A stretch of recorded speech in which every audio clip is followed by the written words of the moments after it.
खीर होना मुहावरे से जुड़ी कहानी कुछ इस प्रकार है। बहुत समय पहले की बात है। दो दोस्त थी। उनमें से एक दोस्त लंगड़ा था और दूसरा दोस्त अंधा था। दोनों दोस्त बहुत गरीब थे। दोनों मित्र प्रतिदिन शाम के समय मिला करते थे और एक दूसरे के साथ सुख दुख को साझा किया करते थे। एक बार लंगड़े दोस्त के घर में खीर बनी। लंगड़े व्यक्ति को खीर बहुत अच्छी लगी और शाम को जब वह अपने अंधे मित्र से मिला तो उससे बोला, भाई आज मैंने खीर खाई है। खीर बहुत ही स्वादिष्ट थी। खाकर मुझे ऐसा लगा मानो स्वर्ग की अनुभूति हो गई हो। अंधे व्यक्ति ने पहले कभी खीर नहीं खाई थी, ना ही खीर के बारे में सुना था। लंगड़े व्यक्ति की बात सुनकर अंधे व्यक्ति के मन में भी खीर को जानने की इच्छा हुई। अंधे व्यक्ति ने लंगड़े से पूछा, भाई ये खीर क्या होती है?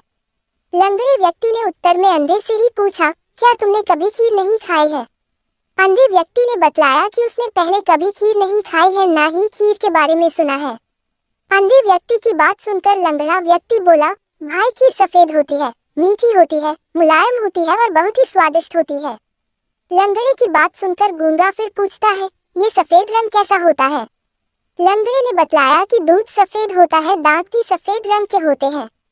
अंधे को ये कुछ समझ में नहीं आ रहा था और वह लगातार लंगड़े से प्रश्न किए जा रहा था।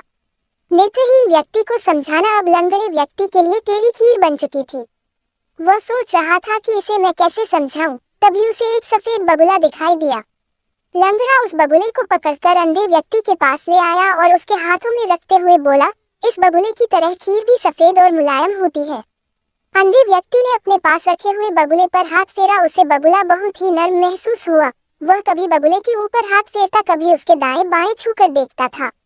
उसे बगल टेढ़ा मेढ़ा समझ में आ रहा था। तभी अंधा व्यक्ति मुस्कुरा कर बोला, अच्छा तो तुम्हारी खीर इस तरह टेढ़ी मेढ़ी होती है। लंगड़ा व्यक्ति अंधे को संतुष्ट कर बहुत प्रसन्न हुआ और बोला, हाँ खीर टेढ़ी होती है। तभी से किसी मुश्किल कार्य करने के लिए टेढ़ी खीर होना कहावत प्रचलित हो गई है।